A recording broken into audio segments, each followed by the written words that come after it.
My name's Alisa Looney. Thank you so much for coming. I first want to thank Steve Graff for inviting us all to be here and talk about our work.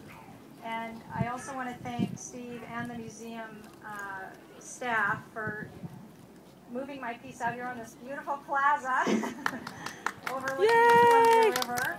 I'm so thrilled and honored by it. It just really feels great and appropriate for the piece.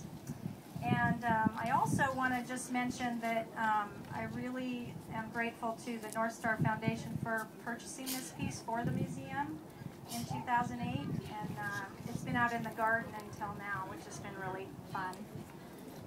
So I'm a metal sculptor, and I shape and fabricate metal into open, energetic human form.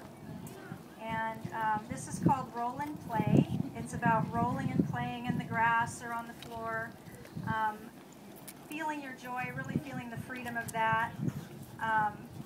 Like we did as children naturally. It's kind of a reminder to be more playful and have fun and enjoy your life. And that's the meaning of this piece. I also painted it yellow because I wanted it to be the color of sunflowers and our brightest days of life. And I think that induces joy a little bit. With all of my work, I try to capture the essence of the human form and the energy of the body. With the swirling, spiraling cutouts, those are showing the fluidity of the energy of your body, and also are reminiscent of the river I grew up on in Coeur d'Alene, Idaho, Spokane River. And Yay. Idahoans. And you know, the swirling shapes in this piece and most of my bodies, they show they wrap around the muscle shapes to kind of indicate the form. It's reminiscent of the river and the water flowing around the rocks.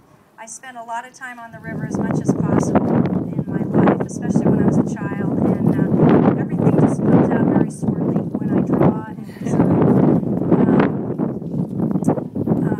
the other thing I wanted to say about that, I got a couple notes here. The other thing I try to portray is the strength and the vitality of the human body. And I think, you know, there's a lot that we do that's very stagnant in our lives, computer especially these days, and sitting and TV and all kinds of things like that. So I want to kind of invite people to counteract that and be in movement and motion. And the messages I try to create are joy and empowerment, connection, and wisdom, and sometimes love in my work. I have some public work out in Lake Oswego, Oregon that's permanent, that won a People's Choice Award, in Cannon Beach as well, and in Puyallup, Washington. So those are some of the pieces I have that you might have seen that are similar in style. And where I get a lot of my material is that I'm a dancer. I love to dance and move, so I draw the dancers, and I capture them in gesture drawings and paintings, and then I choose some that I think would make a nice sculpture, and I start working with the pattern and start developing in a drawing a pattern, and then I start building it with like paper models, and then go back and forth between the pattern and the model till I get it structurally sound and visually pleasing to me.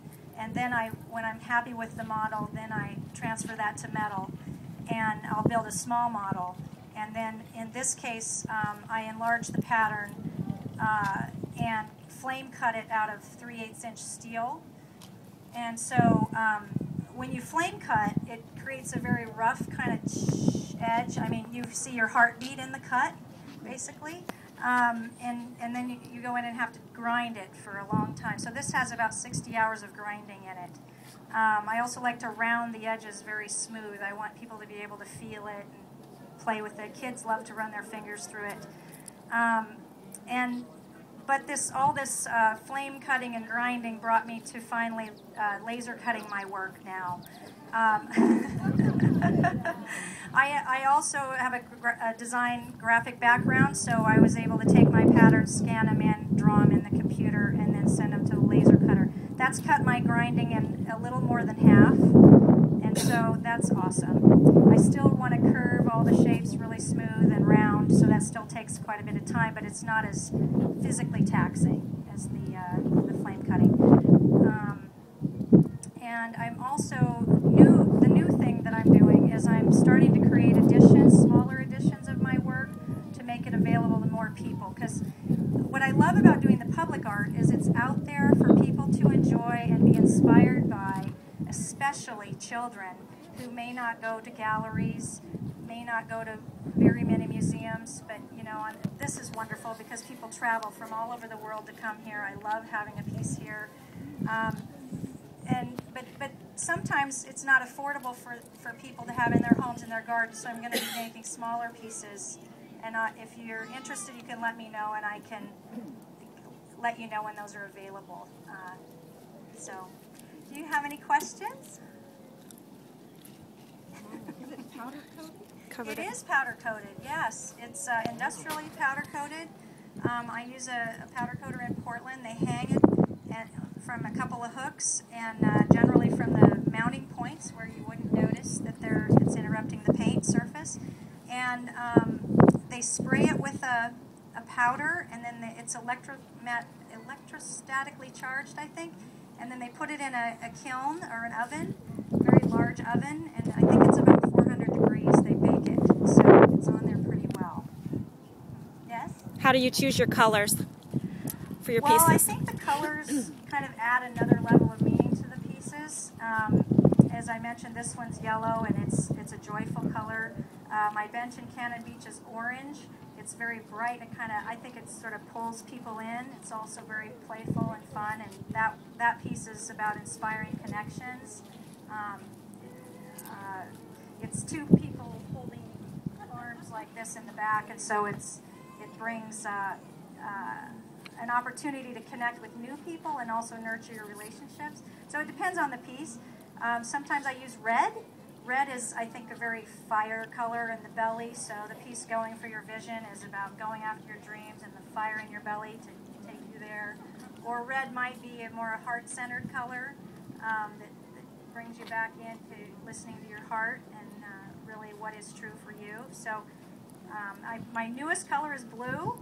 I'm venturing into blue, so my newest piece is called Taking Flight, and it's in the Connect to Nature series. So it has a body going up, and the bird is taking off from the hand, and this piece has been accepted in the El Paseo Sculpture Invitational.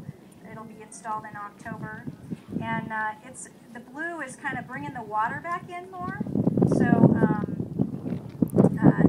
Oh, one other thing I wanted to say. The Columbia, where I grew up in the Spokane River, that river flows into the Columbia, so it feels very appropriate to have my piece here and bring that full circle from when I was a kid working in clay in the river and drawing, and here's my piece on the same body of water, so I'm very excited.